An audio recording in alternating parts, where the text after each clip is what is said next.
Hey guys, this is Trey, back with another video, and today I'm going to be cooking a brisket flat on my Pit Boss smoker. Now I'm going to send you inside to where I trim it. So here's the brisket. This is about 3 pounds, 10 ounces, and like the title says, this is a brisket flat. I actually got this from my neighbor. He is a beef farmer, and he gave me this. So that was very nice of him. We're having my great-grandmother's 89th birthday party today, and we're gonna cook this for it, and it's gonna be awesome. I can't wait. So I have the same seasoning as last time, which is 2 parts pepper to 1 part kosher salt to a half a part of granulated garlic powder. So all I'm gonna do with this is I'm going to pat it dry a little bit. Like the last video, I'm going to trim it, and then I'm actually going to put a binder on it. People use mayo, they use mustard, but I'm going to use a little bit of olive oil to help me get a better bark on this. So I'm going to go ahead, get it all trimmed up, and let you know when I'm putting the seasoning on.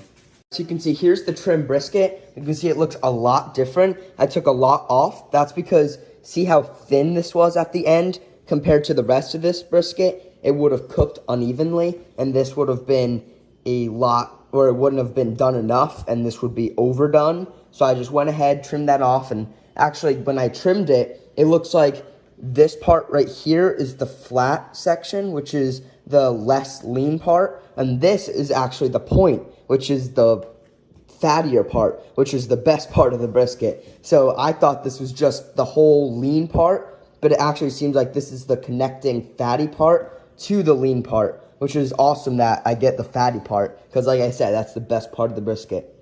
So I'm going to go ahead now. I'm going to spray it down with a little olive oil. I'm going to rub it in, and then I'm going to go ahead and put on the seasonings. Alright, so here's the smoker. It's at about 200 degrees right now. Now I'm going to, here's the brisket. I'm going to go ahead, take it, and I'm going to flip it on its fat side down so that the fat renders, because I'm going to try and get this cooked done in about 4 to 5 hours, so it's going to be a faster cook. I actually turned it to smoke, so hopefully in the next couple minutes there's going to be a lot of smoke on it, and I'm going to try and infuse the smoke flavor into it a little bit early on, so now, and then in probably about a half hour to an hour, I'll crank up the heat and I'll start to actually cook the meat. This is just to get the smoke flavor in, because I believe the smoke flavor goes in when the steak or when the brisket is at a cooler temperature, and it's also in the first like hour or two. That's when you're really going to get your smoke flavor. So I'm going to go ahead, put this on, hopefully it starts to smoke up, and update you when it's done. Alright, so here's the smoker, and this is about 2 hours into the cook, and so the first hour this actually wasn't working very well. I think the auger got stuck, and it was only running at around 170 to 180 degrees. So I turned it up to 250. I played around with the auger, and finally, as you can see, it's around 245 degrees. So it really has been cooking for about an hour. And let's open this up.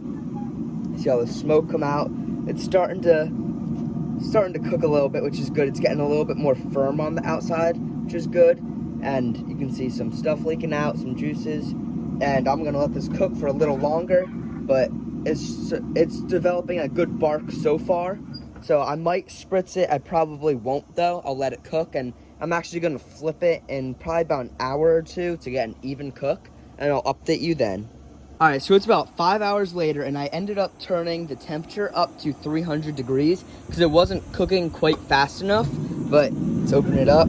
See, it's looking super good. The fat is rendering nicely, and when I put the probe in, it's reading in this 160s, which is right where I want to wrap it at. That's even 170. So I'm going to go ahead, wrap it up in butcher's paper, and put it back on. Here's the brisket. I wrapped it all up, and I'm going to go ahead, put it back on the smoker. And from what I read about and saw on other videos, it'll probably take another hour to hour and a half. So I'll let that cook until it reaches about 200 to 205 internal degrees. Alright, so I took it off the smoker, and here it is. It looks pretty darn good. You can see all the juices all over it. See, there's the paper from it. It got nice and moist, and I'm gonna let it rest for probably 10 to 15 minutes before slicing into it so it can hold all the juices. I'll let you know once we slice it. Here it is all cut up. You can see here is the fatty section and here's the leaner section. Like I said, the good smoke, and that's gonna be it for the video. Thank you for watching, and make sure you subscribe.